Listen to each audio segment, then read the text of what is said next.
We're going to go ahead and get started. I wanted to welcome everybody here to our information session on the Bachelor of Science in Business Administration. I am Maritza Baida. I am one of the academic advisors and staff at the Temecula Campus. Welcome. We are going to go ahead and start.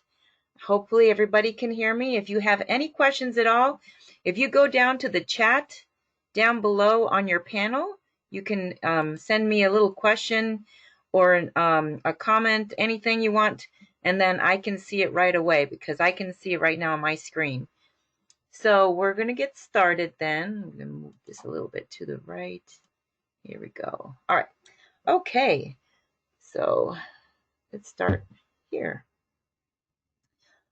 So today we are going to be covering just starting from like the funnel. Think of a funnel. We're going to start with the big picture and then bring it down to, the funnel, something more detailed. So we're going to start with, just explaining, how this all works from the big picture of where does this program live in Cal State San Marcos, and explaining extended learning and its relationship to the Temecula campus. But most importantly, we're going to talk about the degree program, the general business focus. We're going to talk about the structure, the admissions criteria, the application process, and the costs.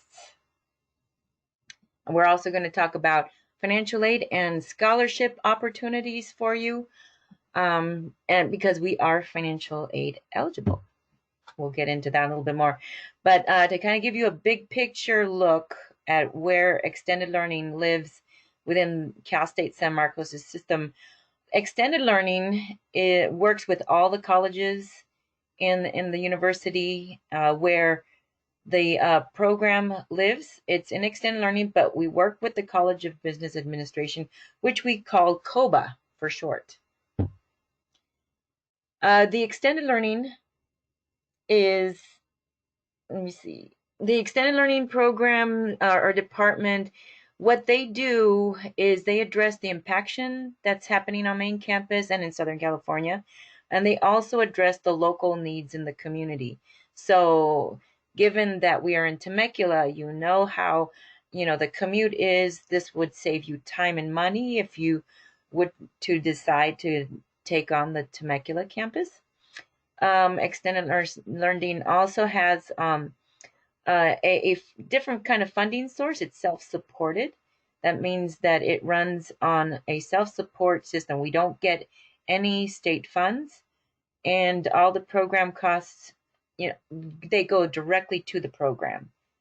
We also have other programs that are also very popular and a big need, and this is also addressing the impaction, and that is you can see it on the right top corner. We have the Accelerated Bachelor's in Nursing. We have the Criminology Justice Studies program in Temecula, BSBA. We have the Bachelor of Science in Kinesiology, several certificate programs, and other things that are offered through our campus. But we are small. We have two campuses. You can see there's two pictures down below. We have the Margarita campus, and we also have what we call the center, which stands for the Temecula Higher Education Center. So our programs, all of our programs, they operate on a cohort format. If cohort is a new term for you, what it really means is that you're working through a curriculum together to achieve the same degree program, the same degree. So you're accepted at the same time, and you take all the classes together and you graduate together. There's a big benefit to that, several benefits actually. It's a shared learning experience. It gives you the skills and knowledge to work in a group setting. It develops life and leadership skills. It's a strong support system for students during the program. There's a lot of research out there in higher education that says that this kind of, they call it a learning community, is super beneficial. It brings up the GPAs. It increases the level of connection that you have with your peers, your lifelong friends. It's almost like the way graduate programs work. So you're getting a little taste of how graduate school could be for you. It just it really expands your network, not just in the school, but out in the community. And I'll explain why, because our program has some really cool special features in BSBA. We are WASC accredited. WASC stands for Western Association of Schools and Colleges. This could be something that you may see in graduate programs, MBA programs. You know, are they WASC accredited? You can definitely say our program is. So that's a good thing. Our program, the way it's structured, it is a daytime program and it's full time. The classes run in a cohort format. That means we take 35 students at maximum during each term that we do admissions for. You're with us for 5 semesters. So if you start in the fall, you'd go fall, spring, summer, fall, spring, and then you graduate. You are guaranteed your seat in every class. So that is a nice perk that helps, and it avoids impaction that way. You get done, you're in and you're out 5 semesters, and you graduate. You're ready to go out there in the workforce. You do have to keep a C or higher in all your business major courses. Applicants can be admitted for fall, spring, and summer. And you get the same main campus faculty, which is such a great treat because we have really good instructors for our program. And they will make the commute out to Temecula to teach. And it feels like you're in a program that's like a private liberal arts college. You get that great attention. You know, that's one of the things, that's the perk about this program is that, you know, you get this guaranteed seat. You get to see your classmates every day in the program. And I'll explain more about when you take your classes. But the cool thing about this is that your instructors know you really well. So they can really write about character, how you are in class, and also great letters of recommendation for whether it's a job or going in, you know, further on to MBA programs. But also at the same time, you know, when there's a good, there's also, you know, a challenge too. And that is you're not invisible in this program. That means that your instructors know when you leave early or when you leave when you're not there. They know when you're not participating. So you're not invisible. You're actually, you know, in the sight of the instructor, so they know what you do. So that is that is a good thing, but it also can be a challenge if you know you come and go and you not want to be seen, but you do get seen. It's a good thing, though, I believe. So the general business focus has a number of classes that, you know, they are, you know, bits of each concentration. So that is a good thing because that gives you transferable skills when you're out there after you graduate and you're looking for jobs because really you're getting pieces of a concentration. So you're able to speak on that and you work with that. And on top of that, you're also getting the elective units in COBA, and you're also getting 9 units of the general education upper division units. That's for graduation. That's all part of this program. And you are going Tuesdays and Fridays, 8 a.m. to 5 p.m.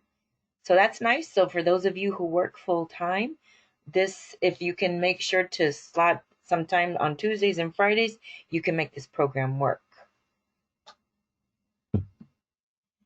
Here are some of the highlights. Like I said, you get the same faculty as main campus. You're also given opportunities for leadership. Why I say that is because the Temecula campus business students had developed a club, a student organization called BOSS. And so that opens the door for networking. It opens the door for preparing you for after graduation. resume building workshops. They do a lot to help develop their students to become good leaders and network. Because in the end, sometimes then you hear the term, it's not what what you know, it's who you know, or it could be, really those connections that help you find that job and that opportunity to move forward. You'll gain experience after graduation because of that network, those internships, and the career opportunities are just endless. And because we are so connected with the Chamber of Commerce of the Southwest Riverside region, so we are very connected with the Temecula Valley Chamber of Commerce, Murrieta, Menifee, Wildomar, Lake Elsinore. Um, so and our students are able to attend, relevant workshops and seminars and conferences like the economic forecasts for the area. They're able to hear about what is coming to their area, which is also a good opportunity to think about like how you can expand your knowledge to maybe even create your own business. We have a senior year experience program. This takes place as an internship opportunity at the end of your the very last semester, and you're matched with other students, your peers, to do a project, and you're doing this with local businesses and organizations. So you're gaining experience as consultants on real world projects. So you're taking your critical thinking skills and all the projects that you do as groups, and you're actually applying it to a real life situation. For example, you may be connected to the Chamber of Commerce for one of the areas in, like say for instance, Temecula Valley Chamber of Commerce, or their city hall, and you're working on a specific issue. Maybe they may ask you to do some analytics. So you work on finding out how can you better meet, get connected more, get more people engaged in, the city government, and all their programs and activities. So that's an example of what a student can do in the senior year experience. All right, let's move on. Okay, so how to get into this program?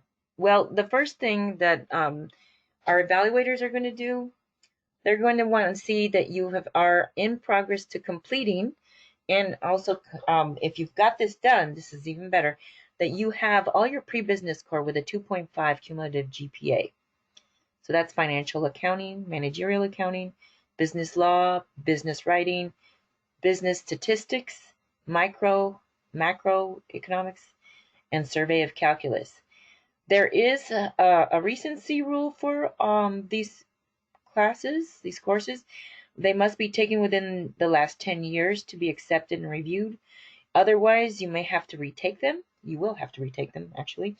And you want to work with your admission advisor to work on finding out how to do that. So when we get to the application and the whole process, I'll explain who you go to. All right. So what are we looking for? We're looking for that all courses that you've taken for the prep for the major, that they must be completed with a C or better. And you must complete 60 transferable units at minimum, and then complete the CSU GE transfer requirements. They call it the Golden Four. They are the basic Golden Four.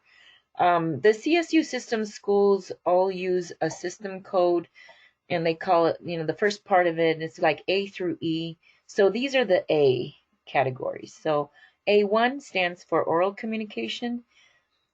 If you've taken a public speaking class, you've actually met the A1 requirement. If you got a C, it's great. And anything higher. If you got a C minus, you're going to have to retake it. A2 is your written communication. Typically, those are your freshman composition classes. And every student has to take that to to transfer. So it's something that it's probably already on your radar. So definitely take that. A3 is a critical thinking course. Oops, excuse me. That's my my little portable system. Sorry about that. A3 is a critical thinking course, and that one has there are several options for that at any community college. If you have if you need some assistance with finding what a critical thinking course could look like at your community college, work with the advisor for our program. Her name is Amanda Werkheiser. I would encourage you to apply first before doing that. And then that way we have a record of you, and then we can see and then turn in your transcripts. So we'll talk about more about that. But critical thinking has a uh, several options for you. We'll work with you on that. And then B4 mathematics, that's a college level math. So want to be able to let you know about that. Now, we are becoming more flexible this fall for the fall admissions due to the COVID-19 circumstances. So if you are near completion with the Golden Four, we strongly encourage you to apply. And even if you're just close to 60 units, but you're not quite there, you should apply. You should apply right now. This is probably, your best advantage right now to take advantage of applying, because they are becoming more flexible with this. And so I'll show you other ways of how we are becoming more flexible with the criteria and even with the whole admission process of submitting transcripts. I'll explain that in just a little bit. But keep that in mind, if you're not there at 60, still apply. If you haven't completed, like, say, oral communication or critical thinking, still apply. All right? Moving on. So there are graduation requirements, and then there are admission requirements. These are graduation requirements. These are parts of that. Remember how I mentioned the CSU system has these GEs, graduation requirements, education requirements. These are the B through E requirements. They're called lower division requirements. You can take these at a community college. Many of you probably already have these done. But Area B is a physical life science and one of them just has to be a lab. An Area C, you have to do 3 of those. So the first one is a C1. That's an arts history class. It could be theater history, cinema, history and cinema, history and film, something in the arts. Then the humanities, you just need to take anything that has to do with humanities. It could be American literature, it could be cultural literature, it could be world history, it could be a language course. Those are just examples. Philosophies, like introduction to philosophy, that's a humanities.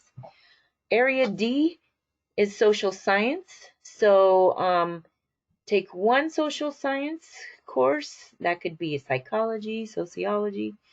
And then we also ask you to do, there's like an American institution requirements.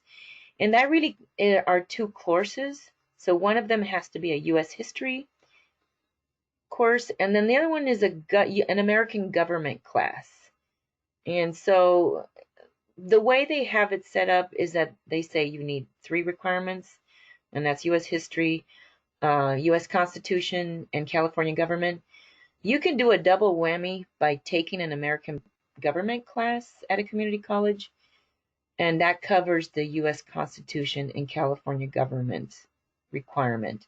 Work with your counselors at the community college to find out what that course is, because it's a very specific course. I'm just using the word American government because that's the one I see a lot at the community colleges, but work with them to find that course. Area E, there are a number of courses that are Area E specific courses at your community college. Work with your counselors at the community college to find those. You may already have it. So those are things that you can do to kind of accumulate some units as you reach the 60 units. Okay, moving right on. So in case you have you want to do this online, this is a great resource to you. I wish we had this in every state. But this one is specifically for California community colleges and the UC systems and the Cal State University system schools, and the articulation for those relationships with the schools. So this one, I'm going to just go into um, my web browser here, and I'm going to go into the assist just to kind of give you an idea about what this looks like and how this can help you. Say, for instance, you haven't taken a critical thinking course and you're wanting to find out, how do I do that? So if you scroll down, you want to go to where it says select an institution. Let's say you are taking classes at Mount San Jacinto College and you want to know about all your options for a critical thinking course. So there it is. Then you want to go down to where it says transfer courses at Mount San Jacinto College. Then you want to go to CSU GE Breath Certification courses. That's the code for all the CSU GEs that I was talking about, the A through E. Click that, and then there's a button that says View Transferability Lists. Now it gives you another panel.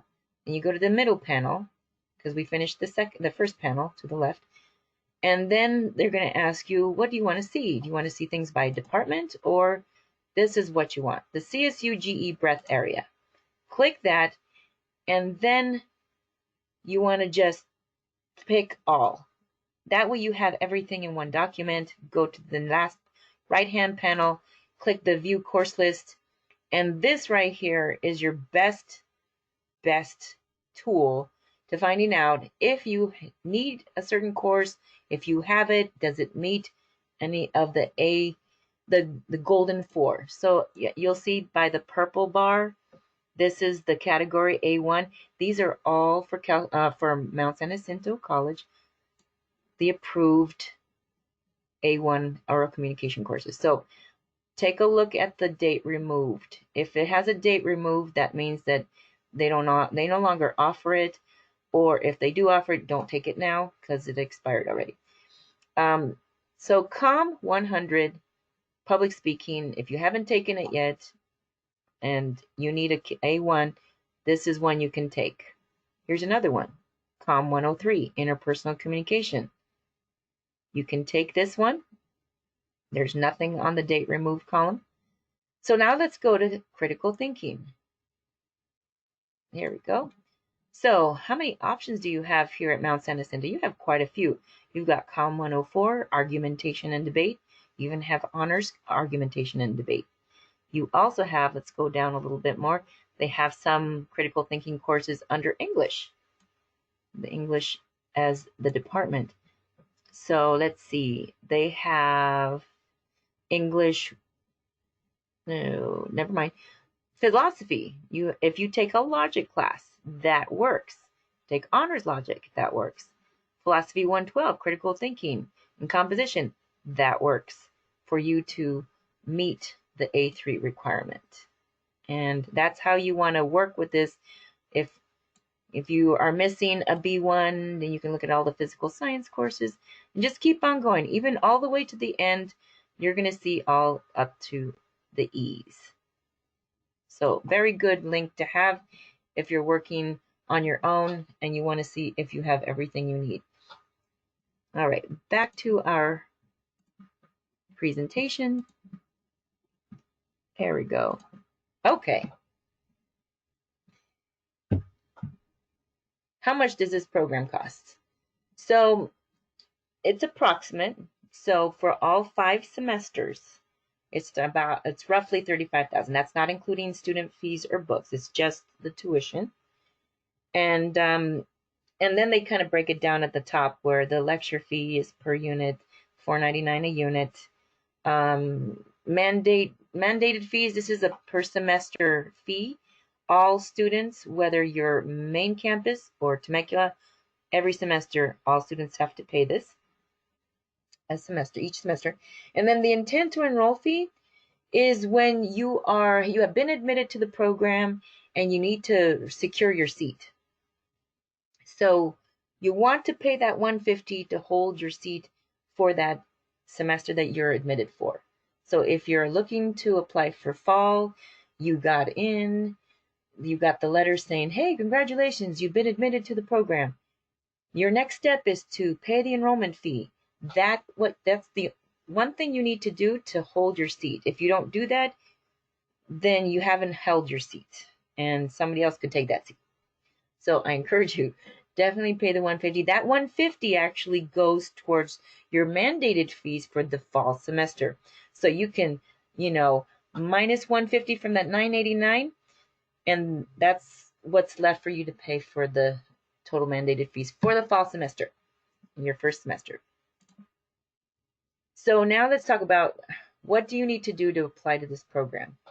What are the steps? First, you want to visit the Cal State Apply website that's listed here. When you go there, you want to create a username and password. There's going to be 4 sections that you're going to need to complete. And so just follow the steps there to complete it. And then you want to send all official transcripts to all of the schools that you've been to for college. Even if you took that one course of yoga at a community college, we still want that transcript. Okay, so you want to send them to Cal State San Marcos main campus, Office of Admissions and Recruitment. And because of the COVID circumstances, if you're not able to send a physical transcript, maybe the college that you went to doesn't offer an electronic transcript, because you can submit electronic transcripts. Those are actually faster to do. But if you're not able to, the college that you went to doesn't offer that option, because of the COVID circumstances, there is a way to submit unofficial transcripts from that college that doesn't have the electronic, and you can't get through to them because of the COVID circumstances. You can submit unofficial. I will show you how to do that from our webpage, from the application website for BSBA. But just keep that in mind. That is something new to keep it flexible for you so you can successfully submit an application. After you've submitted all transcripts, then you want to submit a financial aid application. We are financial aid eligible, so that is very good. It's not required, but very highly recommended if you're looking for financial aid. So when you apply for financial aid, you're actually applying for 3 pots of money. You're applying for the Pell Grant, which you don't have to pay back. You're applying for Cal Grants, and you don't have to pay that. And then you're also applying for federal subsidized and unsubsidized loans. You can also access alternative loans as well. But when you're packaged, you're going to see how much can you get from Pell Grant, how much can you get from a Cal Grant or state grants, how much can you get from a subsidized or unsubsidized Stafford loan. That's what's going to be in your package.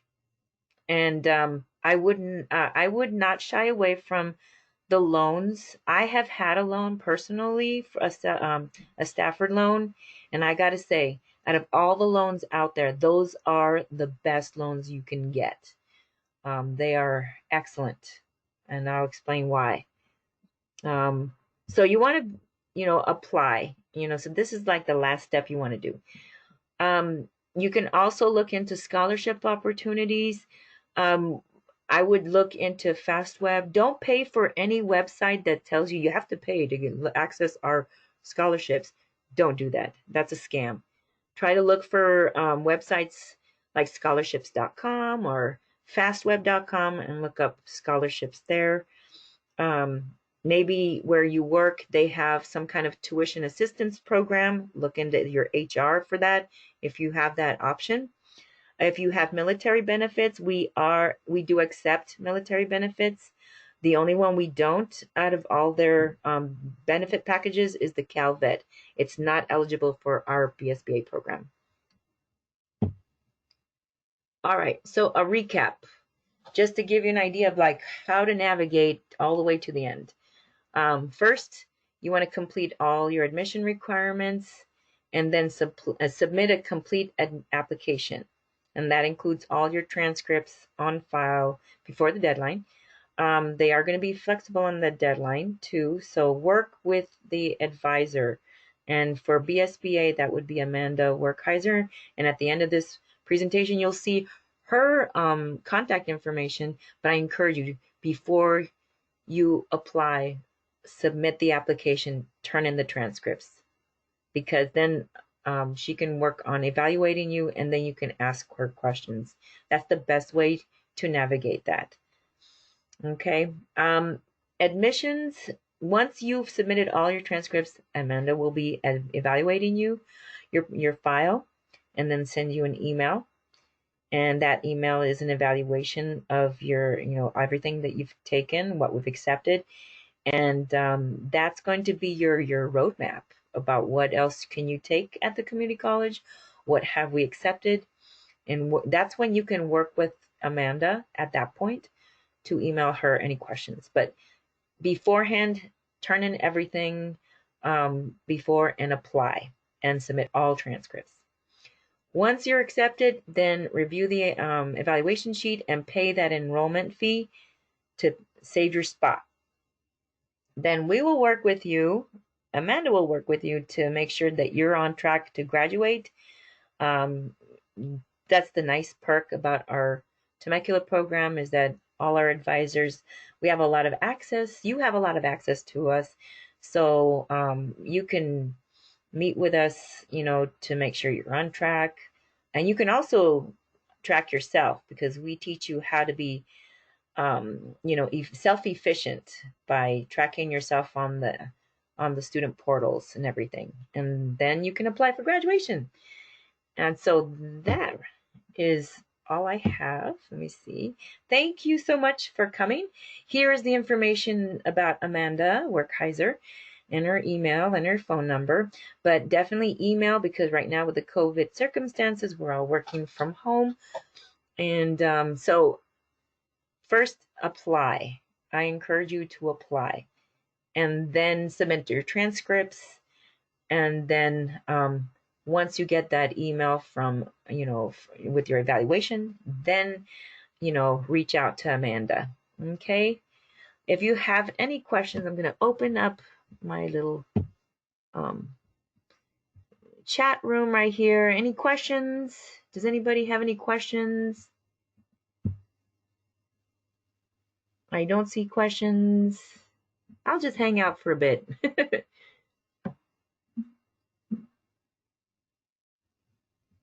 All right. Anybody? I do appreciate everybody spending some time with me here. And I hope that everybody's doing well. This is a historical time in our lives to have this kind of pandemic. So I hope that you have all the resources that you need. And